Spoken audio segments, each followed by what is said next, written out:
നമസ്തേ, എല്ലാവർക്കും ദേവികൃപ റെസിപ്പിയിലേക്ക് സ്വാഗതം. ഇന്ന് ഞാൻ ഉണ്ടാക്കാൻ പോകുന്നത് ഒരു മുതിര വെച്ചിട്ടുള്ള ഒരു എരിശ്ശേരിയാണ്.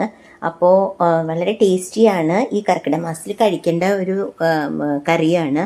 അപ്പോൾ നമുക്ക് റെസിപ്പിയിലേക്ക് കടക്കാം. എല്ലാവർക്കും നന്ദി, നമസ്കാരം. എല്ലാവർക്കും ദേവികൃപ റെസിപ്പിയിലേക്ക് സ്വാഗതം. ഇന്ന് ഞാൻ ഉണ്ടാക്കാൻ പോകുന്നത് ഒരു എരിശ്ശേരിയാണ്, അതായത് മുതിര എരിശ്ശേരി. അതിനായിട്ട് ഞാനിവിടെ ഓൾറെഡി ഒരു കുക്കറിൽ ഞാൻ മുതിര കുക്ക് ചെയ്ത് വെച്ചിട്ടുണ്ട് കേട്ടോ. കണ്ടില്ലേ, കുക്കറിൽ ഞാൻ മുതിര കുക്ക് ചെയ്ത് വെച്ചിട്ടുണ്ട്. ഇനി ഞാൻ അടുത്തത് ചെയ്യണത് ഒരു ബൗള് മത്തങ്ങ പീസ് എടുത്തിട്ടുണ്ട്. ഒരു ചെറിയ ബൗളിൽ മത്തങ്ങ പീസ് എടുത്തിട്ടുണ്ട്. എന്നിട്ട് ഞാനത് കുറച്ച് ഉപ്പിട്ട് കുക്ക് ചെയ്യാണ് കേട്ടോ. നെക്സ്റ്റ് ചെയ്യണത് കുറച്ച് ഉപ്പിട്ടിട്ട് കുക്ക് ചെയ്യാൻ വെക്കുകയാണ്. അപ്പോൾ അത് കുക്കാവട്ടെ. അപ്പോൾ അതുവരെ നമുക്കൊന്ന് വെയിറ്റ് ചെയ്യാം. ഓക്കെ. അപ്പോൾ ഞാനൊരു ലിഡ് വെച്ച് അടച്ചു. മത്തങ്ങ ഗ്യാസ് ഓൺ ചെയ്ത് വെച്ചിട്ടുണ്ട്. അതിനുശേഷം ഞാൻ നിങ്ങൾക്ക് ഇതിൽ അരയ്ക്കാനുള്ളത് കാണിച്ചു തരാം കേട്ടോ.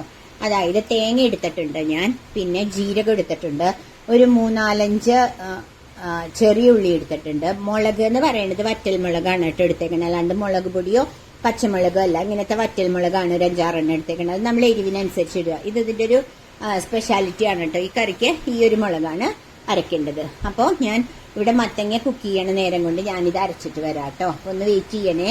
ഓൾറെഡി ഞാൻ ഇന്നലെ വെള്ളത്തിലിട്ട് വെച്ചതാണ് കേട്ടോ മുതിര. അതാ ഞാൻ കുക്കറിൽ കുക്ക് ചെയ്ത് വെച്ചിട്ടുണ്ട്.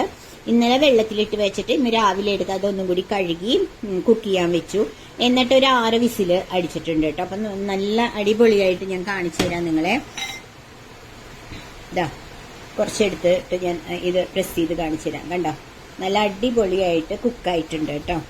അപ്പൊ ഒരു 6 വിസില്, അത് കുക്കർ അനുസരിച്ച് ചിലപ്പോൾ ഒരു 5-6 7 വേണ്ടി വരും. എനിക്കിവിടെ ഒരു 6 വിസിലിന് എനിക്ക് നല്ലവണ്ണം കുക്കായിട്ടുണ്ട്. അപ്പൊ അതും കൂടി പറഞ്ഞതാ. പിന്നെ ഞാൻ ഓൾറെഡി നിങ്ങളെ കാണിച്ചല്ലോ തേങ്ങ, ഇതാ അതും ഞാൻ അരച്ചു വെച്ചിട്ടുണ്ട് കേട്ടോ. തേങ്ങയും അരച്ചു വെച്ചിട്ടുണ്ട്. ഇനി നമുക്ക് ഈ മത്തങ്ങ കുക്കായോ നോക്കാം. എന്നിട്ട് നമുക്ക് ഇത് മിക്സപ്പ് ആക്കാം. മത്തങ്ങ കുക്കായി കേട്ടോ. മത്തങ്ങ വല്ലാണ്ട് ഉടയണ്ട. അതുകൊണ്ടാണ് ഞാൻ നിങ്ങളുടെ അടുത്ത് പറയുന്നത്. നമ്മൾ ശ്രദ്ധിക്കണം, മത്തങ്ങ ഇങ്ങനെ പാത്രത്തിൽ ഇടുകയാണെങ്കിലും കുക്കറിൽ വെക്കുകയാണെങ്കിൽ മത്തങ്ങ കുക്കറിൽ വെക്കുകയാണെങ്കിൽ 1 വിസിൽ കേട്ടോ. അപ്പൊ അതിനുശേഷം ഞാൻ എന്ത് ചെയ്യാന്ന് വെച്ചാൽ നമ്മുടെ ഓൾറെഡി ഈ മുതിര കുക്ക് ചെയ്തതുണ്ടല്ലോ, അത് ഇതിലേക്ക് ഒഴിക്കുകയാണ്. അതല്ലെങ്കിൽ കുക്കറിലേക്ക് ഡയറക്റ്റ് ആയിട്ട് ഒഴിച്ചാലും മതി. ഇപ്പൊ ഞാൻ ചട്ടി എടുത്തതുകൊണ്ട് ഇങ്ങനെ ഇട്ടുന്നേ ഉള്ളൂ കേട്ടോ. എന്നിട്ട് ഒന്ന് ഇളക്കി കൊടുക്കുക. എന്നിട്ട് ഇതില് കുറച്ച് മഞ്ഞൾപ്പൊടി ഇടണം.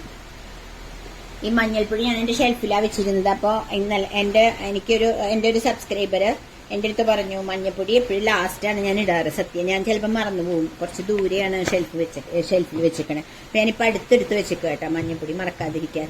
ഇടുമെന്നാലും പക്ഷെ ഞാൻ ലാസ്റ്റൊക്കെ ഇടാറ് എപ്പോഴും. അതെ, മഞ്ഞൾപ്പൊടിയുടെ കാര്യത്തിൽ ഞാൻ മറന്നു പോകും.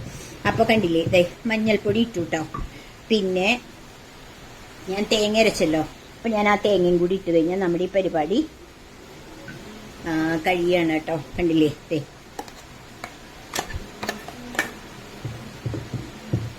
നല്ല അടിപൊളിയായിട്ടുള്ള ഇത് കൈ കൊണ്ട് എടുക്കണം, കാരണം മുഴുവനും വീഴില്ല അല്ലെങ്കിൽ. അപ്പൊ ഞാൻ ഈ തേങ്ങ ഇതിലേക്ക് ഇടുകയാണ് കേട്ടോ. ഇനി കുറച്ച് എന്താ പറയാ,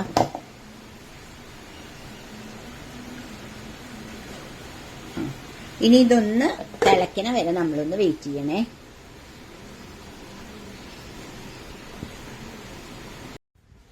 അപ്പുറത്ത് ഞാൻ കടുക് പൊട്ടിക്കാനും വെച്ചിട്ടുണ്ട്.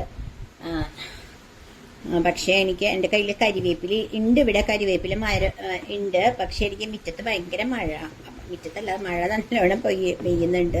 അപ്പം മുറ്റത്ത് ഇറങ്ങി പറക്കണ്ടേ. അതുകൊണ്ട് ഞാനിപ്പോൾ തൽക്കാലം മുളകും കടുകാണ് പൊട്ടിക്കുന്നത് കേട്ടോ. കരിവേപ്പില ഇപ്പൊ തൽക്കാലത്തേക്ക് ഇടുന്നില്ല. അപ്പൊ ഇതാ കണ്ടില്ലേ, ഇത് ഇപ്പൊ കൂട്ടാൻ തിളച്ചു തുടങ്ങി കേട്ടോ. കണ്ടില്ലേ, കൂട്ടാൻ തിളച്ചു തുടങ്ങി. നല്ല അടിപൊളിയായിട്ടുള്ള ഒരു എരിശ്ശേരിയാണ്, മുതിര എരിശ്ശേരി കേട്ടോ. നല്ല ടേസ്റ്റാണ്. കർക്കിടക മാസത്തിൽ നമ്മൾ എത്രത്തോളം മുതിര കൂട്ടണോ അത്രയും നല്ലതാണെന്ന് പറയും. കാരണം തണുപ്പ് ശരീരത്തിൽ നിന്ന് അങ്ങ് പോവാൻ വേണ്ടിയിട്ട്. അതായത് ഒരുപാട് തണുപ്പായാൽ വാദസംബന്ധമായ അസുഖങ്ങൾ പറയുന്നു. അപ്പൊ അതുകൊണ്ട് തണുപ്പ് കുറയ്ക്കാനാണ് നമ്മൾ ഈ മുതിര കഴിക്കണത് കേട്ടോ കർക്കിടക മാസത്തില്. എൻ്റെ അമ്മയും മുത്തശ്ശിയൊക്കെ പറയണ കേട്ടിട്ടുള്ളതാണ്. അപ്പോൾ നമുക്ക് അപ്പൊ ഇങ്ങനത്തെ ഓരോ കറികൾ ഉണ്ടെങ്കിൽ നമുക്കത് മാറി മാറി വെച്ച് കഴിഞ്ഞാൽ വീട്ടിലുള്ളവർക്ക് ഇഷ്ടാവുകയും ചെയ്യും. ഒരു ദിവസം മുതിരത്തോരൻ വെക്കുക, ഒരു ദിവസം മുതിര എരിശ്ശേരി വെക്കുക, പിന്നെ മുതിര പുളിക്കറി ഉണ്ട്. അപ്പൊ ഞാൻ ഓരോ ദിവസം ഓരോ ഐറ്റം കാണിച്ചു തരാം കേട്ടോ അറിയാത്തവർക്ക്. അപ്പൊ ഞാനിപ്പോ കടുകും മുളകും മാത്രമേ പൊട്ടിച്ചിട്ടിട്ടുള്ളൂ. കരിവേപ്പില ഞാൻ പിന്നിട്ടോളാം. അപ്പോൾ നിങ്ങളെല്ലാവരും എൻ്റെ ഈ റെസിപ്പി ഇഷ്ടമായെങ്കിൽ നല്ല അടിപൊളിയായിട്ടുള്ള കറി കേട്ടോ, ഭയങ്കര ടേസ്റ്റിയാണ്. നമുക്ക് ഈ പഴയ കറികളൊക്കെ ഇപ്പോഴത്തെ കറികളിലൊക്കെ എത്ര ടേസ്റ്റുള്ള കറികളാണ്. അപ്പോൾ എല്ലാവരും ഇതൊന്ന് ട്രൈ ചെയ്യുക. എന്നിട്ട് നിങ്ങൾക്ക് ഇഷ്ടപ്പെട്ടെങ്കിൽ ലൈക്ക് ചെയ്ത് ഷെയർ ചെയ്ത് സബ്സ്ക്രൈബ് ചെയ്യണേ. അപ്പോൾ എൻ്റെ പുതിയ സബ്സ്ക്രൈബേഴ്സ് ഉണ്ടെങ്കിൽ അവർ എൻ്റെ പഴയ വീഡിയോസ് എല്ലാം കാണണം കേട്ടോ. എന്നിട്ട് നിങ്ങൾക്ക് ഇഷ്ടപ്പെട്ടെങ്കിൽ ഒന്ന് സബ്സ്ക്രൈബ് ചെയ്ത് ഹെൽപ്പ് ചെയ്യണേ. അപ്പോൾ എല്ലാവർക്കും അടുത്തൊരു റെസിപ്പിയായി വരുന്നവരെ ബൈ.